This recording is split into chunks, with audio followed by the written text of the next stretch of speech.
Hello छात्रों, स्वागत है आपका अपने YouTube channel today's study classes में। छात्रों, आज हम कक्षा 10 विषय गणित की प्रश्नावली 1.1 करेंगे। तो चलिए करते हैं। इसका पहला प्रश्न है, निम्नलिखित संख्याओं को अभाज्य गुणनखंडों के गुणनफल के रूप में व्यक्त कीजिए। पहला सवाल दिया था 140, तो हम इसको अभाज्य गुणनखंड में किस प्रकार से लिखेंगे। यहाँ लिखेंगे हम हल। अभाज्य गुणनखंड करने के लिए इसको हमें तोड़ना होगा। सबसे पहले यहाँ 140 लिखा, ठीक है। 2 के पड़े से इसको काट देंगे, इसमें 2 का भाग चला जाएगा, 2 सत्ते 14 और 0 का 0। फिर ये कट जाएगा 2 के पड़े से, और 2 तिया 6, एक बचा इसको दे दिया, 2 पंजे 10। अब इसमें 5 का भाग चला जाएगा, 5 सत्ते 35। अब ये 7 से कट जाएगा, तो इसका उत्तर क्या हुआ 140। इसको हम लिख सकते हैं 2 गुणा 2 गुणा 5 गुणा 7, ठीक है। या 2 कितनी बार है, 2 बार, तो 2 पे घात 2 लगा लो, ठीक है, गुणा 5 गुणा 7। ये इसका उत्तर होगा। दूसरा सवाल है 156, तो यहाँ लिखेंगे हम 156, ये लिख लिया, ठीक है। इसको भी अभाज्य गुणनखंड के रूप में करेंगे। 156 लिखेंगे, 2 से इसमें भाग दे देंगे, 2 सत्ते 14, एक इसको दे दिया, 2 अट्ठे 16, 2 तिया 6, 2 नाम 18, 3 एकम 3, 3 त्रिका 9 और 13 एकम 13, ठीक है। तो 156 बराबर लिखेंगे 2 गुणा 2 गुणा 3 गुणा 13। 156 बराबर 2 2 बार है, तो 2 पे घात 2 गुणा 3 गुणा 13, ठीक है। अगला सवाल करते हैं। तीसरा सवाल है इसका 3825। हल लिखेंगे यहाँ पर।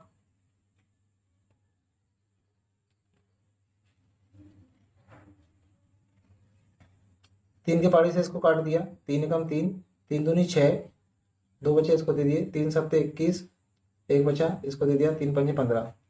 फिर 3 से भाग चला जाएगा, इसमें 3 चौक 12, 3 दूनी 6 और 3 पंजे 15। फिर इसमें 5 से भाग चला जाएगा, 5 अट्ठे 40 और 2 बचे इसको दे दिए, 5 25।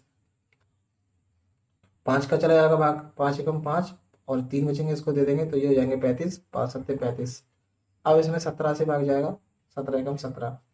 तो यहाँ लिखेंगे हम 3825 बराबर 3 गुणा 3 गुणा 5 गुणा 5 गुणा 17।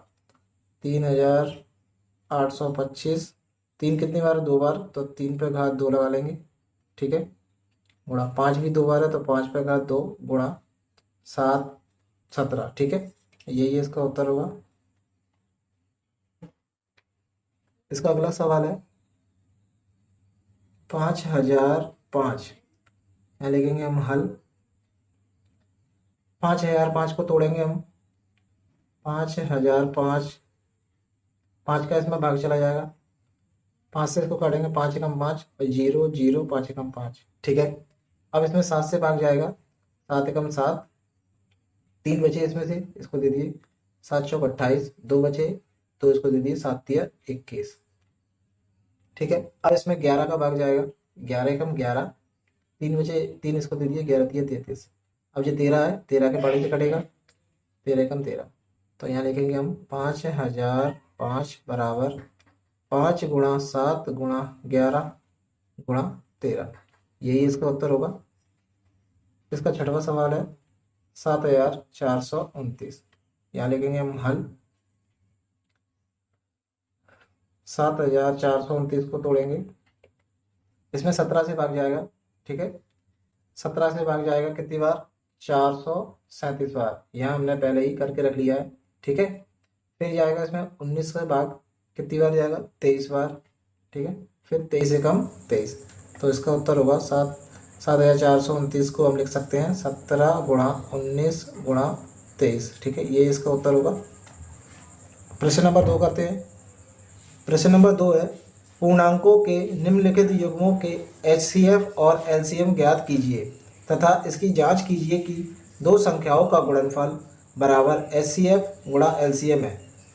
तो छात्रों, इन संख्याओं के हमें LCM और HCF निकालना है, फिर इनके बाद इसका गुणा करेंगे। तो चलिए करते हैं। क्वेश्चन नंबर 2 का पहला सवाल है 26 और 91। तो हमें 26 और 91 के पहले हमें एलसीएम और एचसीएफ निकालना है। यहाँ लिखेंगे हम हल। 26 का एलसीएम निकालेंगे, इसको तोड़ेंगे, 2 एकम 2, 2 तिया 6 और 13 एकम 13। इसी प्रकार से 91 को तोड़ेंगे, ये किससे जाएगा 7 से, 7 एकम 7, ठीक है, 7 तिया 21 और ये 13 एकम 13। अब हम यहाँ लिखेंगे 26 बराबर, 26 को कितनी बार तोड़ा है 2 गुणा 13, 2 गुणा 13 और यहाँ लिखेंगे 91 बराबर 7 गुणा 13, ठीक है। सबसे पहले हम लिखेंगे एलसीएम। एलसीएम किसका निकाल रहे हैं हम 26 और 91 का, तो यहाँ लिखेंगे 26, 91 का एलसीएम कितना आएगा। छात्रों एलसीएम निकालने के लिए उभयनिष्ठ संख्या की अधिकतम घात को लिखा जाता है, ठीक है, और फिर बाकी जो बचा है उसको लिख लेंगे। तो सबसे पहले इसमें उभयनिष्ठ कितना है 13, फिर बचा क्या 2 और 7, तो हम इसको लिख लेंगे 2 और 7 गुणा उभयनिष्ठ संख्या की अधिकतम घात। ये कितनी बार है 1 बार और ये भी कितनी बार है 1 बार, तो इसको लिखेंगे हम 1 बार, ठीक है। अब इन तीनों को गुणा कर देंगे, कितना आएगा 182। इसी प्रकार से अब इनका एचसीएफ लेना पड़ेगा। एचसीएफ 26, 91, ठीक है। एचसीएफ निकालने के लिए छात्रों उभयनिष्ठ संख्या, इसमें उभयनिष्ठ संख्या कौन सी है 13 और 13 है, दोनों में उभयनिष्ठ है। इसकी निम्नतम घात लेना पड़ेगी, हमें निम्नतम वाली घात वाली संख्या लेना पड़ेगी।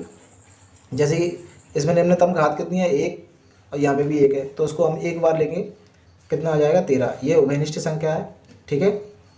ये क्या हो गया इसका एचसीएफ हो गया और ये 182 इसका एलसीएम हो गया। अब हमें बताना है दो संख्याओं का गुणनफल बराबर एचसीएफ गुणा एलसीएम है। तो यहाँ पे दो संख्याएं कौन सी थी 26 और 91, तो यहाँ लिख देंगे हम a गुणा बी। पहली संख्या को हमने a मान लिया और दूसरी संख्या को b मान लिया बराबर, और एलसीएम गुणा एचसीएफ, ये दो संख्याएं हो गई, पहली संख्या और दूसरी संख्याओं का गुणनफल बराबर एलसीएम और एचसीएफ। ये दिया है दो संख्याओं का गुणनफल, यानी यहाँ पर हमने क्या लिख दिया a गुणा बी, ये दो संख्याएं हो गई, और एचसीएफ और एलसीएम, तो यहाँ लिख दिया एलसीएम और एचसीएफ। इनको आगे पीछे लिख सकते हैं, कोई दिक्कत नहीं है। पहली संख्या कौन सी है 26, यहाँ 26 लिख लिया, दूसरी संख्या कौन सी है 91, 91 लिख लिया, ठीक है। एलसीएम, एलसीएम कितना आया था हमारा 182, तो यहाँ 182 लिखेंगे, गुणा एचसीएफ कितना आया था 13, यहाँ 13 लिख देंगे। अब 26 और 91 का गुणा कर देंगे और 182 और 13 का गुणा कर देंगे। छात्रों 26 और 91 का गुणा करेंगे, कितना आएगा 23, 66। इसी प्रकार से 182 और 13 का गुणा करेंगे तो भी 23, 66 आंसर आएगा।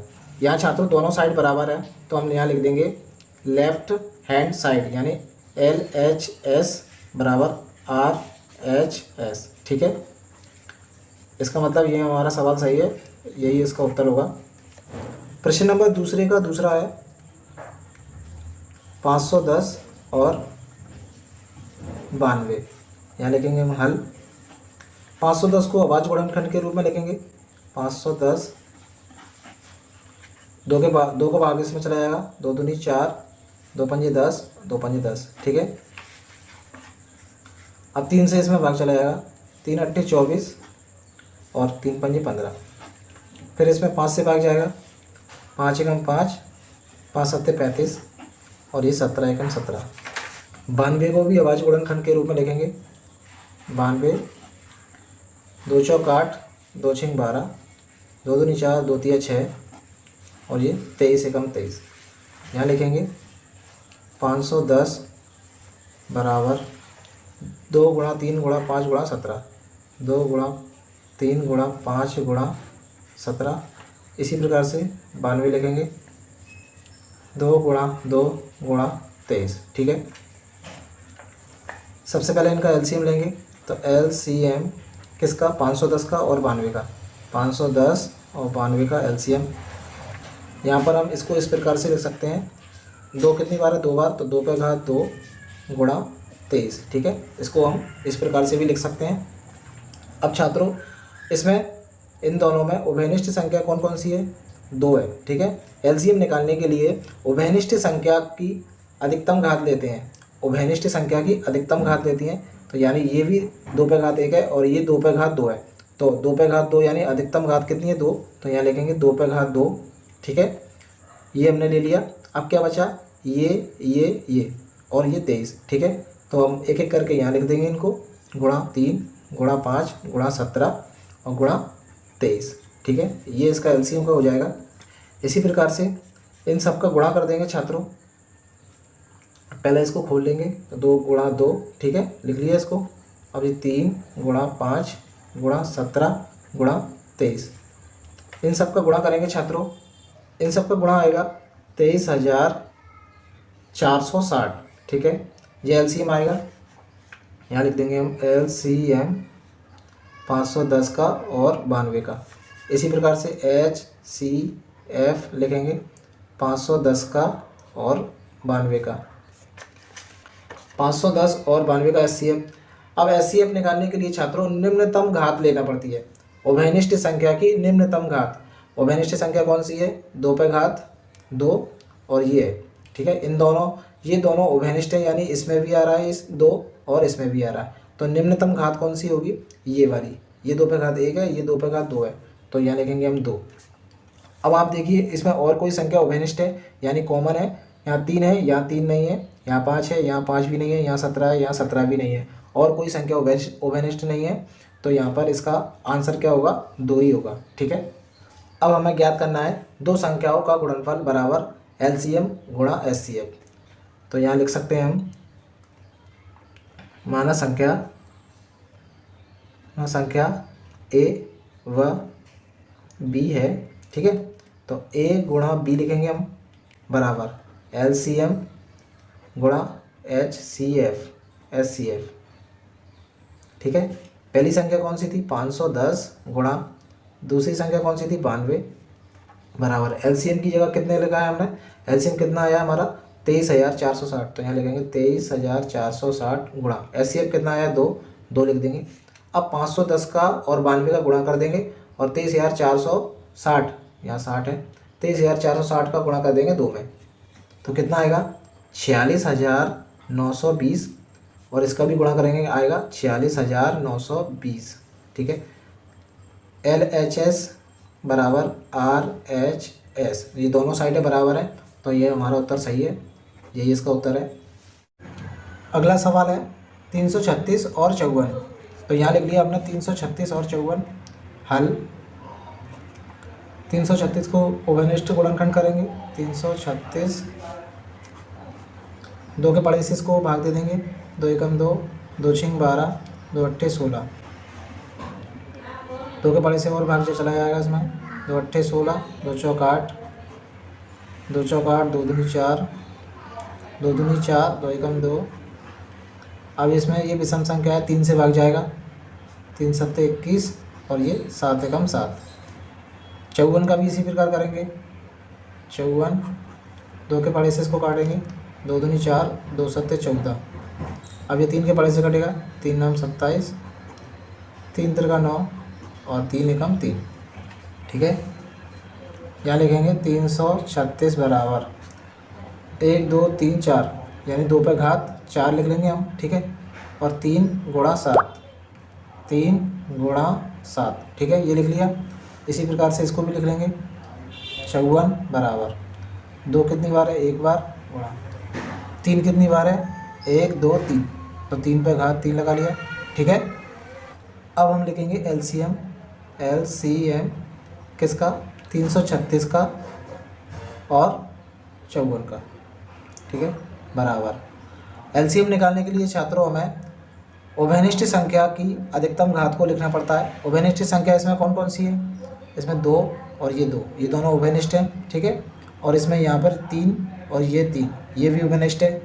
ठीक है, लेकिन अधिकतम घात लेंगे हम इसमें से, यानी अधिकतम घात कितनी है, 2 पे घात 4, तो यहाँ लिखेंगे 2 पे घात 4। ठीक है, फिर 3 भी उभयनिष्ठ है, तो अधिकतम घात कितनी है 3, तो गुणा लगाएंगे, 3 पे घात 3 लिखेंगे।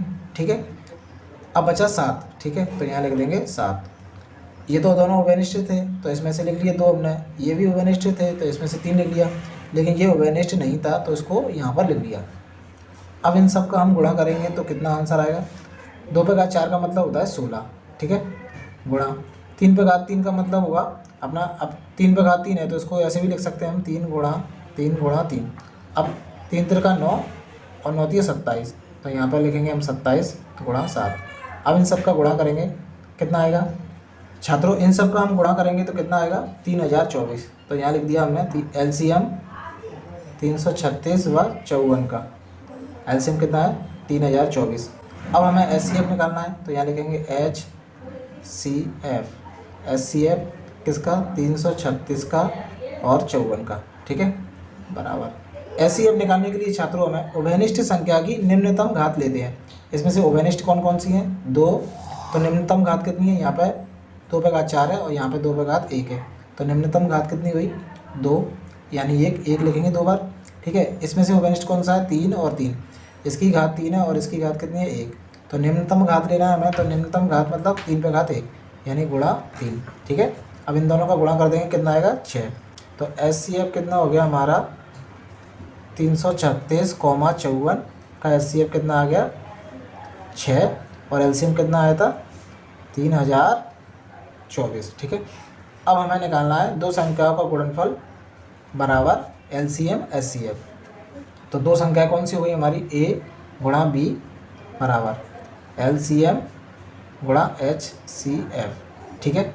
ये हमें निकालना है। हमारी दो संख्याएं थी 336 और 54, ये संख्याएं थी हमारी, तो यहाँ लिख देंगे 336 गुणा 54 बराबर एलसीएम कितना निकला था हमारा 3024, तो 3024 लिख दिया गुणा एचसीएफ निकला है 6, तो एचसीएफ की जगह 6 लिख दिया। 336 और 54 का गुणा करेंगे तो आएगा 18144, ठीक है।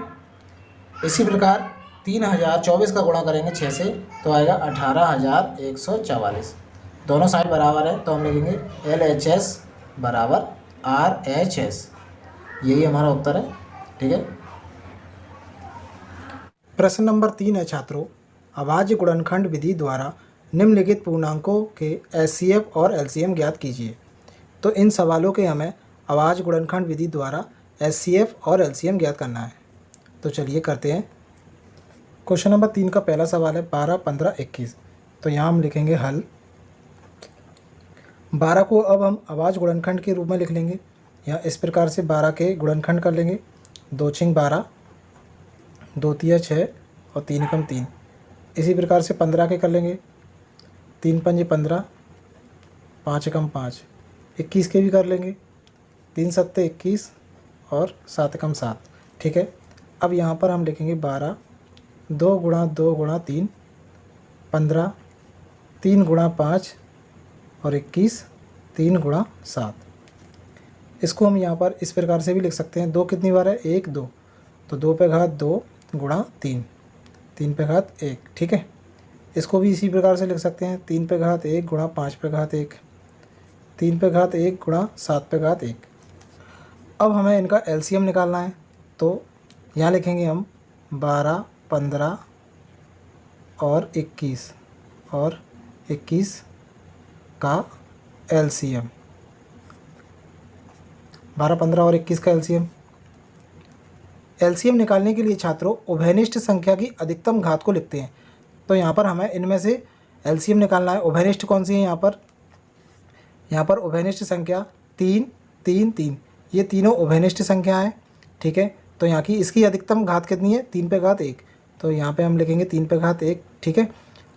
अब जो उभयनिष्ठ संख्या नहीं है, जैसे कि 2 पे घात 2, तो यहाँ पे लिख देंगे हम 2 पे घात 2, ठीक है। और ये बचा 5 और ये 7 बचा, 5 पे घात 1 और ये 7 पे घात 1। इसको हम इस प्रकार से लिख सकते हैं, 3 गुणा 2 पे घात 2 है तो 2 गुणा 2 गुणा 5 गुणा 7। अब हम इन सब का गुणा कर देंगे, उत्तर आएगा हमारा 420। एलसीएम बराबर कितना आया 420, ठीक है।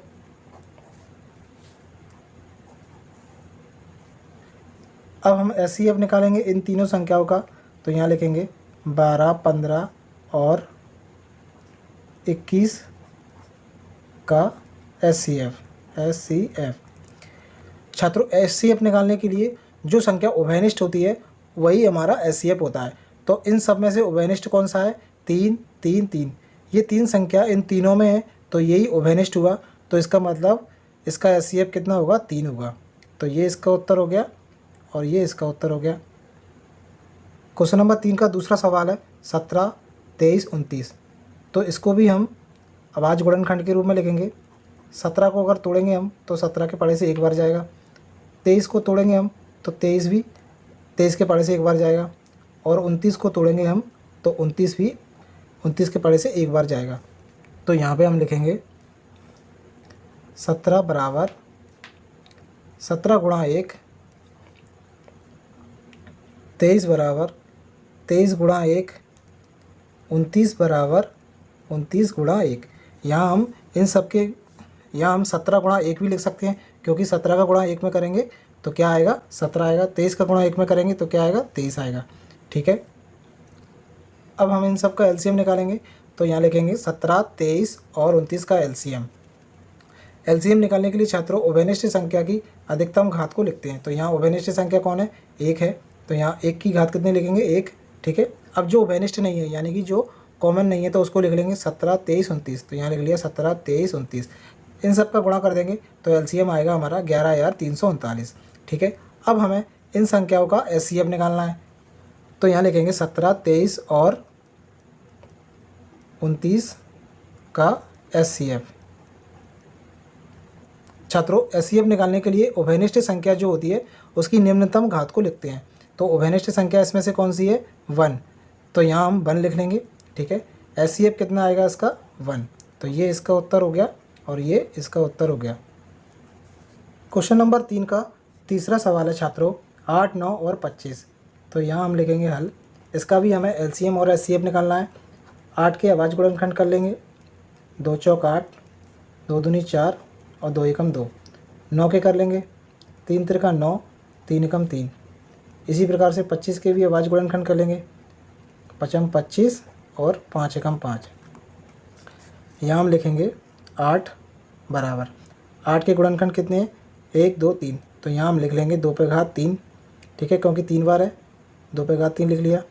इसी प्रकार से 9 कितनी बार टूटा, 3 गुणा 3। तो 3 पे घात 2। इसी प्रकार से 5 कितनी बार टूटा है, 5 गुणा 5। तो यहाँ हम लिख लेंगे 5 पे घात 2। अब इनके पीछे हम 1 से गुणा कर सकते हैं। ठीक है, 1 से गुणा कर सकते हैं। अब हम इनका निकालेंगे एलसीएम।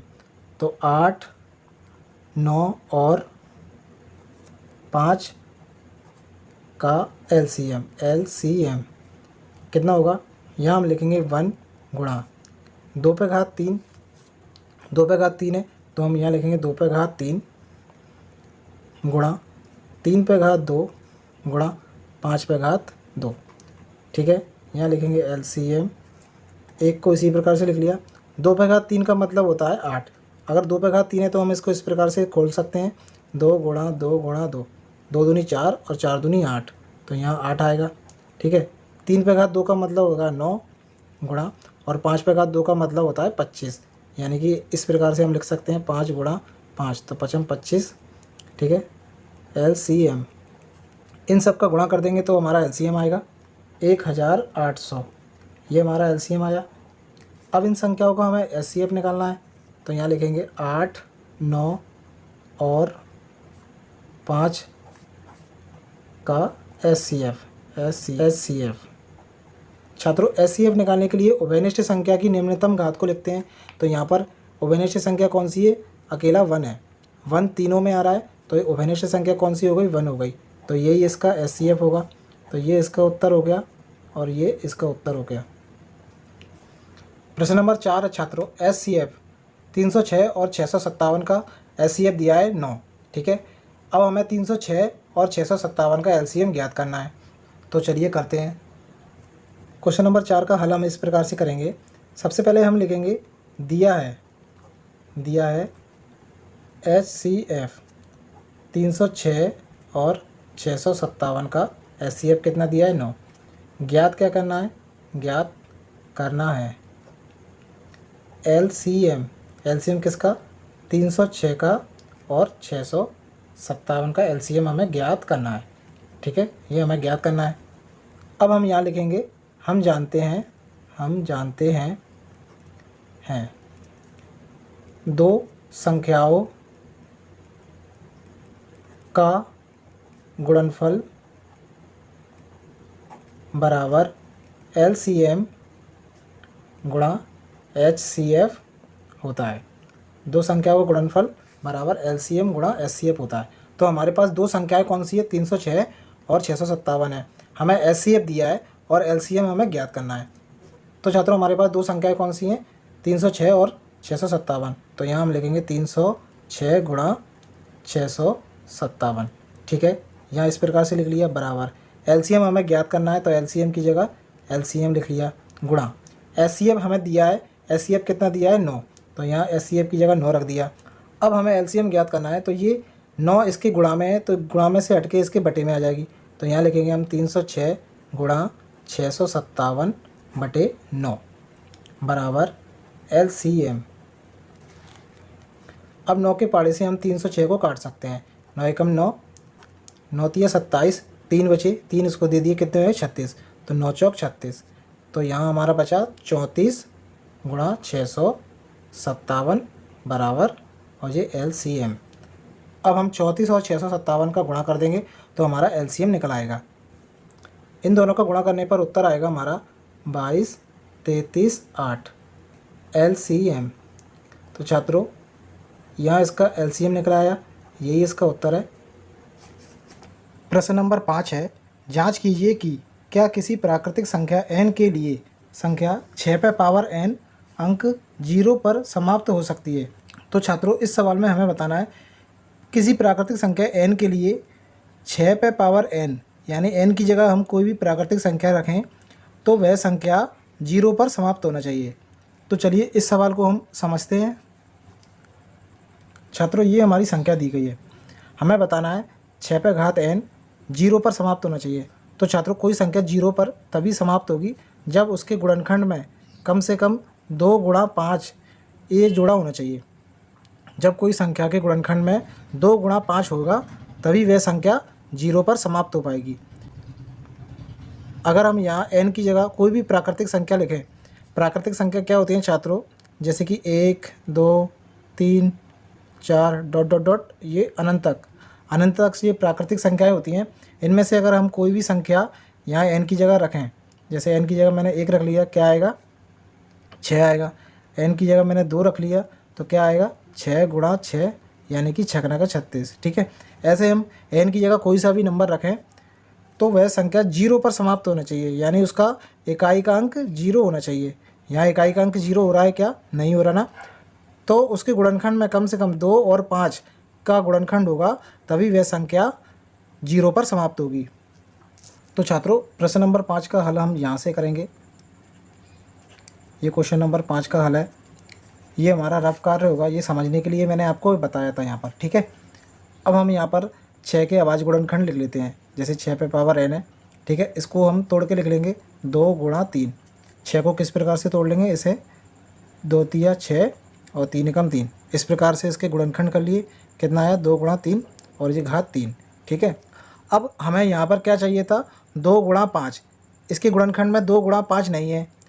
अगर 2 गुणा 5 होगा तभी वह संख्या 0 पर समाप्त हो पाएगी, क्योंकि 2 का गुणा अगर 5 से करेंगे तो कितना आएगा 10, तो 10 में क्या आ रहा है 0 आ रहा है। अगर 2 गुणा 5 होता तो वह संख्या 0 पर समाप्त हो जाती, लेकिन यहाँ हमारा 2 गुणा 3 है तो ये संख्या 0 पर समाप्त नहीं होगी। तो हम यहाँ लिखेंगे चूँकि 6 का गुणनखंड करने पर यह 2 गुणा 5 के रूप का नहीं है, अतः 6 पे घात n, जहाँ n एक प्राकृतिक संख्या है, के लिए अंक 0 पर समाप्त नहीं होगी। तो छात्रों यहाँ आप क्वेश्चन नंबर 5 का हल इस प्रकार से कर सकते हो। अगला प्रश्न करते हैं। प्रश्न नंबर 6, व्याख्या कीजिए कि 7 गुणा 11 गुणा 13 प्लस 13 और 7 गुणा 6 गुणा 5 गुणा 4 गुणा 3 गुणा 2 गुणा 1 प्लस 5 भाज्य संख्याएं क्यों हैं? इस सवाल में छात्रों हमें बताना है ये दोनों संख्याएं भाज्य संख्याएं क्यों हैं। अब हम क्वेश्चन नंबर 6 को हल करते हैं। प्रश्न नंबर 6 का पहला सवाल है 7 गुणा 11 गुणा 13 प्लस 13। तो देखो छात्रों, सबसे पहले जितनी भी गुणा की संख्या है, ये तीनों गुणा की संख्या है, तो ये एक संख्या है और ये प्लस लगा है तो ये अलग संख्या है। ठीक है, अब इसमें से हम क्या करेंगे, 13 उभयनिष्ठ है तो इसमें से 13 हम उभयनिष्ठ निकाल लेंगे। यहाँ 13 उभयनिष्ठ निकाल लिया, अंदर क्या बचेगा, ये 7 बचेगा गुणा 11 गुणा 13 उभयनिष्ठ निकाल लिया तो इसकी जगह 1 बचेगा और ये प्लस और ये 13 की जगह 1, क्योंकि हमने उभयनिष्ठ निकाल लिया। ठीक है, अब हम यहाँ लिखेंगे 13, 7 और 11 का गुणा कर देंगे, कितना आएगा, 11 सत्ते 77, 77 का अगर 1 में करेंगे तो भी क्या आएगा 77। ठीक है, और ये प्लस 1, 13 77 और 1 को जोड़ देंगे कितने हो जाएंगे 78। तो छात्रों यहाँ पर इस संख्या के 2 से ज़्यादा गुणनखंड बन रहे हैं। जैसे कि आप देख सकते हो यहाँ पर 13 है तो यहाँ पर भी 78 के गुणनखंड को तोड़ कर लिख सकते हैं। तो वह संख्या जिसके 2 से ज़्यादा गुणनखंड होते हैं वह संख्याएं भाज्य संख्याएं कहलाती हैं। तो हम यहाँ लिखेंगे संख्या के 2 से अधिक गुणनखंड संभव है, अतः यह भाज्य संख्या है। ये इसका उत्तर हो गया छात्रों। प्रश्न नंबर 6 का दूसरा सवाल है 7 गुणा 6 गुणा 5 गुणा 4 गुणा 3 गुणा 2 गुणा 1 प्लस 5। तो छात्रों इसमें भी यहाँ पर ये एक संख्या है और ये अलग संख्या है। ठीक है, इसमें से उभयनिष्ठ क्या आ रहा है 5, यहाँ भी 5 है तो 5 को हम कॉमन ले लेंगे। यहाँ बचेगा 7 गुणा 6 गुणा 5 की जगह कॉमन आ गया तो 1 लिखेंगे, गुणा 4 गुणा 3 गुणा 2 गुणा 1 प्लस 1। ठीक है, अब हम यहाँ पर छात्रों इन सब का गुणा कर देंगे और 1 को जोड़ देंगे। इन सब का गुणा करने पर हमें संख्या प्राप्त होगी 1008। ठीक है, और ये प्लस 1। छात्रों यहाँ पर आप गुणा करके देख लीजिएगा। ठीक है, अब हम 1008 में 1 को जोड़ देंगे, कितना आएगा 1009। तो छात्रों यहाँ पर इस संख्या के भी 2 से ज़्यादा गुणनखंड हो रहे हैं तो हम यहाँ लिखेंगे संख्या के 2 से अधिक गुणनखंड संभव है, अतः यह भाज्य संख्या है।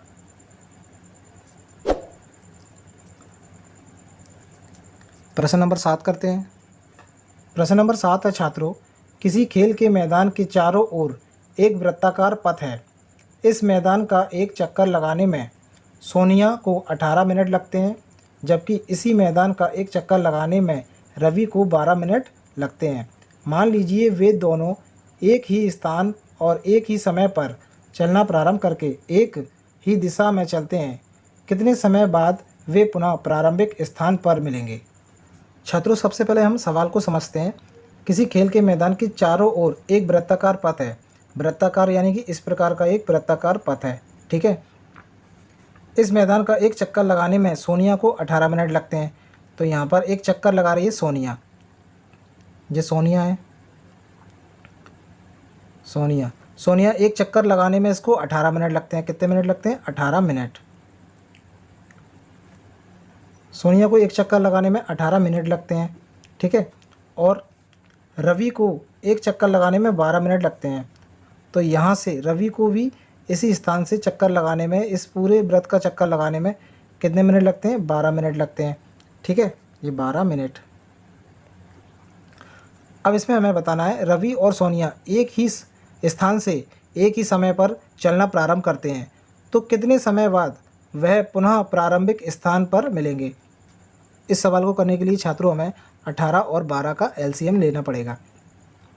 तो यहाँ पर लिखते हैं हम 18, 2 9 18, 3 त्रिका 9, 3 एकम 3। इसी प्रकार से 12 का लेंगे एलसीएम, 2 6 12, 2 3 6, 3 एकम 3। यहाँ 18 के गुणनखंड होंगे 2 गुणा 3 पे घात 2, क्योंकि 3 2 बार है ना। इसी प्रकार से 12 बराबर, यहाँ 2 कितनी बार है 2 बार, तो 2 पे घात 2 गुणा 3। अब हमें इसका एलसीएम निकालना है। तो एलसीएम निकालने के लिए छात्रों उभयनिष्ठ संख्या की अधिकतम घात लेते हैं। उभयनिष्ठ संख्या कौन सी है इसमें से, यहाँ 2 है और ये 2 है, तो इसकी अधिकतम घात कौन सी है 2 पे घात 2, तो यहाँ लिखेंगे हम 2 पे घात 2 गुणा, और ये भी उभयनिष्ठ है तो इसकी अधिकतम घात कितनी है 2, तो 3 पे घात 2।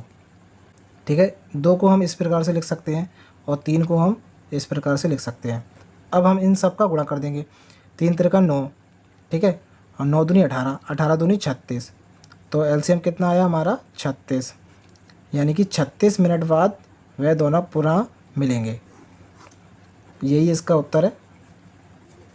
तो छात्रों हम यहाँ लिख सकते हैं सोनिया और रवि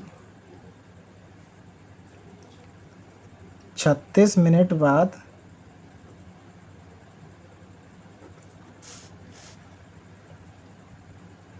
पुनः उसी स्थान पर मिलेंगे। छात्रों वीडियो पसंद आई हो तो वीडियो को लाइक और चैनल को सब्सक्राइब जरूर कीजिएगा, ताकि अगली वीडियो का नोटिफिकेशन आप तक सबसे पहले पहुंचे। धन्यवाद छात्रों।